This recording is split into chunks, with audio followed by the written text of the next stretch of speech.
Good morning mga madi at followers dyan at mga nanonood ngayon. This is Sammy. Welcome to my vlog. So for today's video guys is for educational vlog na naman tayo, no? So last time nag-tackle ako about the how to handle the criticism.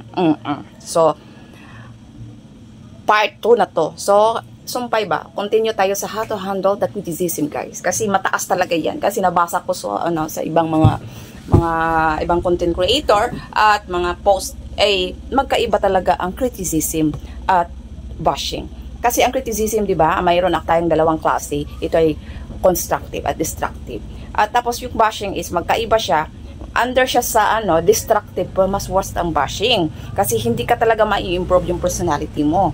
So, kasi ang normal lang yun, as a vlogger, pag mag-upload tayo ng video guys, syempre may mga messages doon. So, ang gawin mo lang, i-filter mo lang, yun ang pag-handle ng criticism.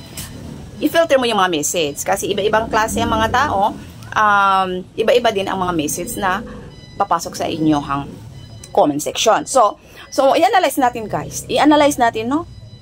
I-analyze natin. Kasi ang mga tao kasi hindi pareha. May mga taong personality talaga na mahilig talaga siya mag-buzz, mahilig siya magpuna, kumbaga marites.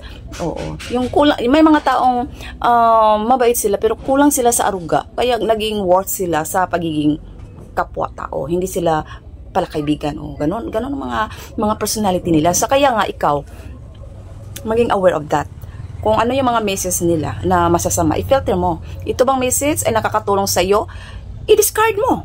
Di ba? Huwag mong i-absorb. Yung isa, constructive naman. Yun. Yan mo, analyze mo. At igawin mo. At ito ay nakakatulong sa yung personality. Di ba? Ganun lang guys ang mga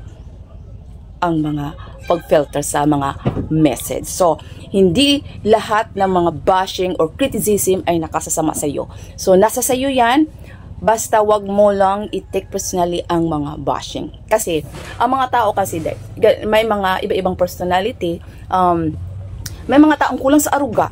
Dahil po ay, example lang ha, itong tao na to, kaya nga kulang sa aruga, dahil broken, for example, broken family, wala siyang pamilya, kaya nga, si yung father, may ibang pa, siya na lang, tapos naging worse siya dahil po sa environment, yung behavior niya, parang wala siyang modo. Kaya the way mag-message siya, ganun pa rin kung ano yung personality, yun ma-picture out doon sa message mo. Kaya ikaw, i-analyze mo din. So ganun ang pag-filter para hindi ka matablan.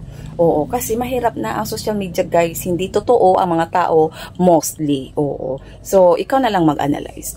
Kung ako ba ay nakakatulong sa iyo at naka-learn, paki-share naman po mga kaibigan. Dahil po, ang nalalaman ko ay malalaman mo rin, no? Pero kung magbakas lang kayo sa comment section, I'm really appreciate to read your message, guys. Oo. Tapos, lalo na pag sabayan mo ng like, mas happy ako yan. Lalo na pag subscribe na ako, mag-ambak-ambak pa ako sa happy niyan. So, that's all for today. Thank you very much for watching. See you in my next vlog. Bye-bye. I love you all. Have a blessed Monday today.